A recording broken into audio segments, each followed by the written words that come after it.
Olá, bem-vindos à nossa análise de hoje. Vamos dar uma olhada mais a fundo em notícias recentes sobre a Hungria. Isso aí.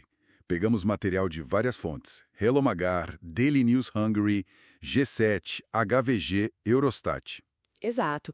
Tem política, sociedade, como está o transporte, economia, até cultura. A ideia tipo, destrinchar o que tem de mais importante, né? Com certeza. E essa variedade de temas dá um panorama bem interessante do que está acontecendo por lá agora. Desde as grandes discussões políticas até coisas do dia a dia mesmo. Então, vamos começar pela política? Uma das notícias fala que o primeiro-ministro Orbán está, assim, levando bem a sério a questão do artigo 7 da UE. Aquele mecanismo ligado aos valores da União, né? Isso, principalmente por causa daquelas leis de soberania húngaras que criaram um certo atrito com Bruxelas. Sim, bastante. E já tem até especulação sobre sucessor, né? Mencionaram o nome de János Lázár. É o que diz a fonte. E essa tensão política parece que reverbera na sociedade, né? Totalmente.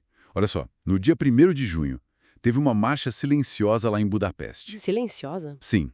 O pessoal protestava contra uma proposta de lei que eles consideram uma ameaça para a mídia independente, para ONGs. Ah, entendi.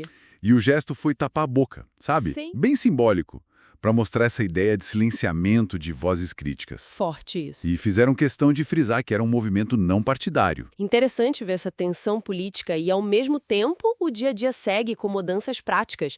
Por exemplo, lá em Budapeste, o metrô.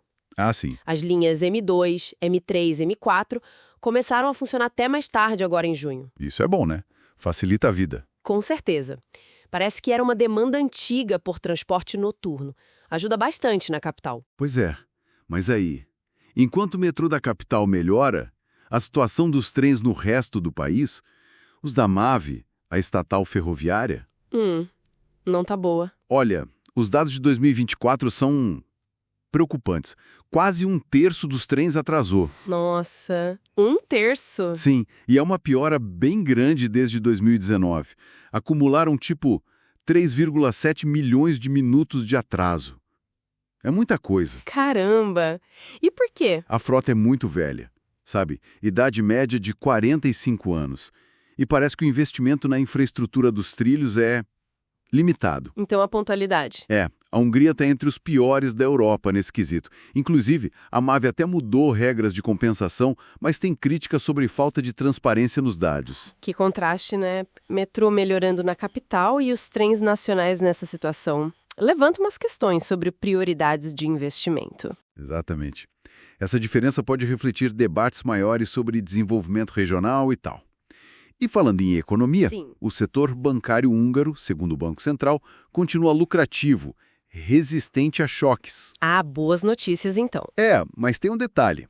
Apesar do lucro geral, a rentabilidade mesmo, o ROI e o ROA, na verdade, caiu um pouco. Interessante. Um sinal para ficar de olho, talvez. E outra coisa, o crédito imobiliário deu uma desacelerada. Já o crédito para empresas cresceu, mas bem pouquinho. Entendi. E essa questão econômica me liga a outro dado que eu vi, mais demográfico, do Eurostat. Ah, sim. Aquele sobre cidadania? É bem curioso. Muito. Desde o começo da guerra na Ucrânia, o número de cidadãos russos que conseguiram cidadania húngara dobrou. Dobrou. Foram 138 em 2023. E o contraste é com os ucranianos, né? Bem menos receberam a cidadania húngara, só 72. Isso mesmo com um aumento geral de pedidos dos ucranianos na UE. Exato. E a Hungria agora está entre os 5 países da UE onde os russos estão ali no top 3 de quem mais recebe cidadania. É um número que faz a gente pensar, né, num contexto todo. Mas, mudando um pouco de assunto, saindo da política e economia, as fontes também falaram de cultura. Ah, sim. As tradições do dia a dia que continuam fortes. Isso, como celebrar o Nevnap, o dia do nome, que às vezes é quase tão importante quanto o aniversário, né? Com certeza. E aquele costume de tirar os sapatos para entrar na casa das pessoas. Super comum lá. E não pode faltar a pálinca, né? O brinde com aguardente de frutas. Fundamental. São esses pequenos rituais que marcam muito a identidade húngara. E os feriados também têm umas coisas bem específicas. Sim, a Páscoa, por exemplo, tem o Lokszókódás.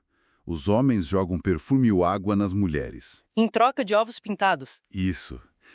E o Natal com a sopa de peixe e o besle, aquele rocambole de semente de papoula ou nozes. E a árvore que eles montam só no dia 24. Tradições bem marcantes. E nos feriados nacionais, tipo 15 de março, 20 de agosto, 23 de outubro, tem um clima de respeito, sabe? Uma comemoração mais contida, mas muito presente. Mostra como essas tradições convivem com o mundo moderno. Então, para a gente amarrar tudo, vimos um cenário com tensões políticas envolvendo a UE e debates internos sobre liberdade. Um contraste enorme no transporte. Melhorias em Budapeste, mas problemas sérios nos trens do país. Sim.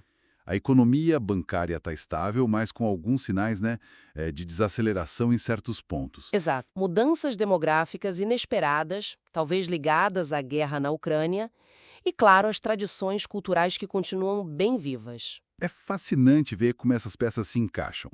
Ou, às vezes, nem tanto. A Hungria parece estar nesse cabo de guerra, né? Pressões de fora, como o artigo 7, e debates internos fortes sobre identidade e soberania. Enquanto isso, a vida segue. Exato. O cotidiano é essa mistura de desafios bem modernos, tipo os atrasos dos trens, com costumes que vêm de muito tempo. Fica a pergunta, né? Como esses fios todos político, econômico, social, cultural vão continuar se entrelaçando para definir o futuro do país? Uma boa reflexão para a gente terminar.